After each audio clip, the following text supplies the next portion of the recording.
Rien ne s'oppose à la nuit, les loyautés, l'une des écrivaines les plus lues au monde. Bonjour Delphine de Vigan. Bonjour Patrick. C'est un bonheur de vous retrouver et évidemment, après les loyautés, j'ai envie de vous dire merci aujourd'hui, parce qu'on ne le dit pas assez merci. J'ai l'impression que c'est important, les gratitudes. Oui, alors je sais pas si on dit pas assez merci. En tout cas, j'avais envie d'explorer cette idée que merci n'est pas toujours facile à dire. Parfois, on n'a pas le temps. Parfois, et je pense qu'on a tous comme ça derrière nous des merci qui n'ont pas été prononcés. Parfois, on ne sait pas comment s'y prendre. Parfois, ça donne un caractère un peu solennel, un peu emphatique quand on cherche à exprimer sa gratitude. Et parfois, la gratitude n'est pas facile à recevoir non plus. Oui. Et donc, c'est toutes ces questions que j'avais envie d'explorer à travers le romanesque. C'est à dire au fond, ou rendre au fond ce que l'on vous donne, ou qu'on vous a donné. Est-ce que finalement ça fait du bien la gratitude ?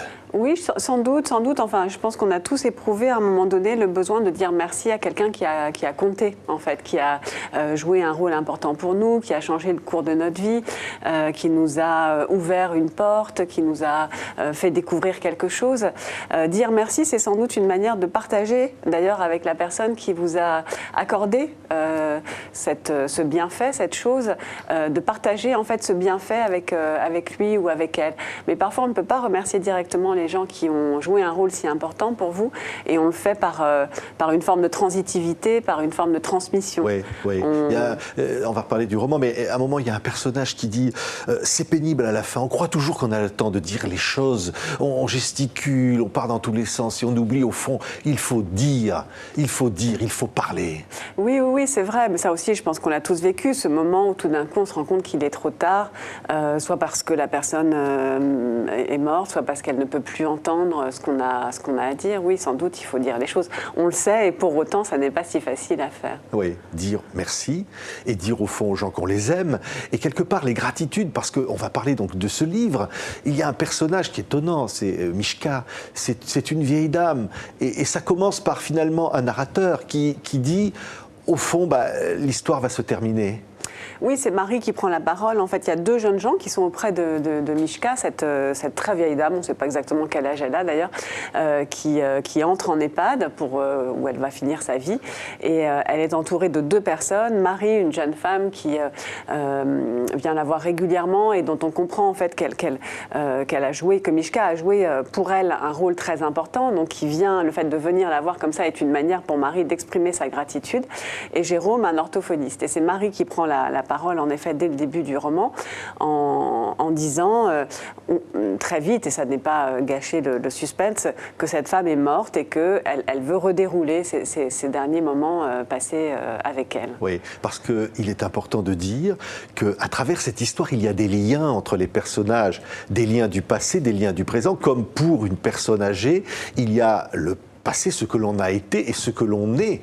Et finalement, de tout ça, se créent des liens humains extrêmement forts. Oui, c'est vraiment cette humanité que j'avais envie d'explorer dans ce qu'elle a parfois d'ailleurs de plus opaque ou de plus lumineux. Il y a des choses qui restent quand même un petit peu mystérieuses dans nos fonctionnements internes. Pourquoi Mishka n'a pas dit merci jusque-là à ces gens qui l'ont sauvée quand elle était petite fille? Pourquoi c'est au moment où elle perd le langage qu'elle se rend compte de ce merci qui n'a pas été prononcé? Chacun de ces personnages abrite sa part d'opacité et de mystère. Donc voilà, et au moment de cette fin de vie, peut-être que là, il y a quelque chose de notre humanité ou de notre besoin d'humanité d'ailleurs, oui, qui s'exprime plus fortement. Oui, et les mots, alors évidemment il y a l'orthophonisme, mais les mots qui se font la belle, les mots qui s'en vont, mais les souvenirs qui parfois reviennent, certains souvenirs qui sont toujours là, qui ressurgissent. Oui, là pour cette femme, surtout ce qui la préoccupe, ce qui la perturbe, c'est la perte du langage.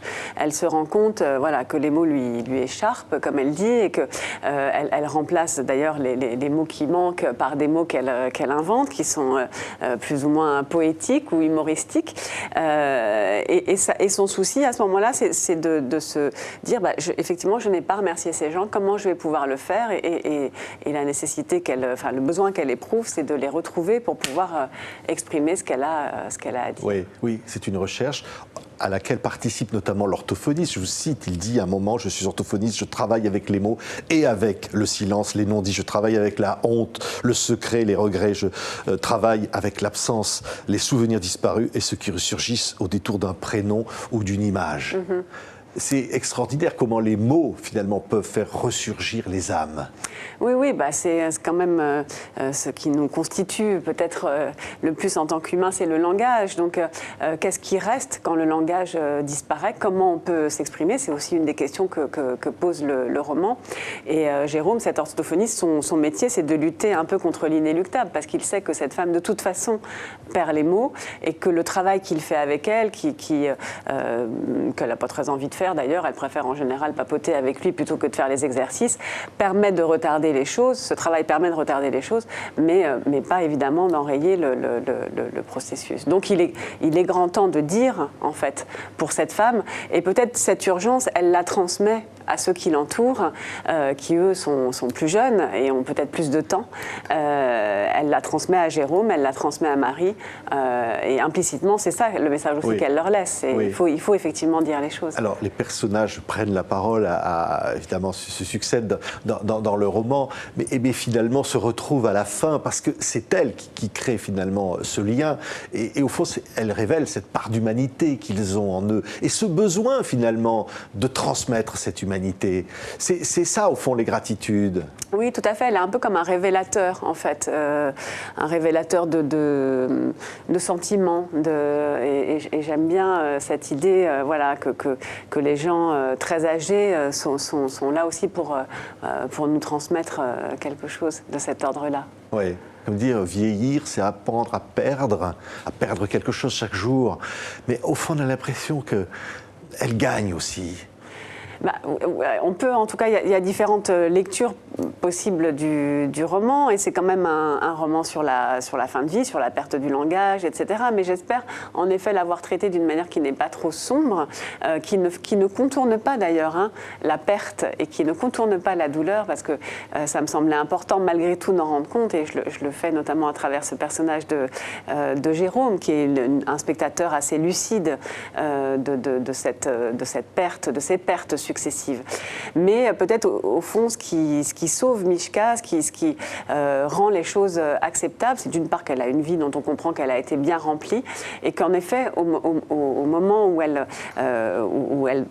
disparaît, elle transmet quelque chose de très important à ces deux jeunes gens qui l'entourent. Oui, je dis c'est un livre solaire, au fond, oui, c'est vrai.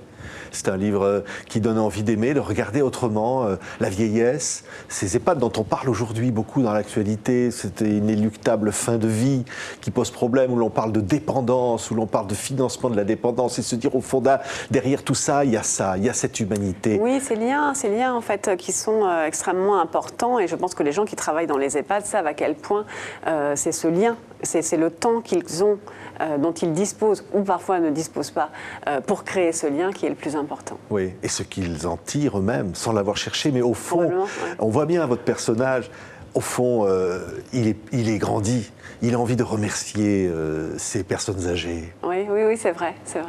Est-ce qu'au fond, elles sont là pour les autres aussi. Il ne faut pas les oublier. Lui, il apporte quelque chose, et évidemment, il reçoit aussi de cette femme. Oui, quand je disais le livre précédent, les loyautés, c'est les gratitudes, ça vous passionne, Delphine de Vigan, la nature humaine, comme ça, et les interactions de personnages dans ces situations. Déjà, ça m'intéresse énormément, c'est probablement cette recherche qui fait de moi un écrivain.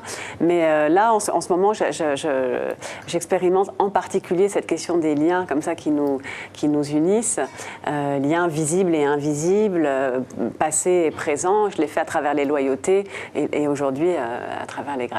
Oui, le petit garçon de 13 ans dans les loyautés avec les secrets qu'il portait en lui. Aujourd'hui, au fond, le passé est là.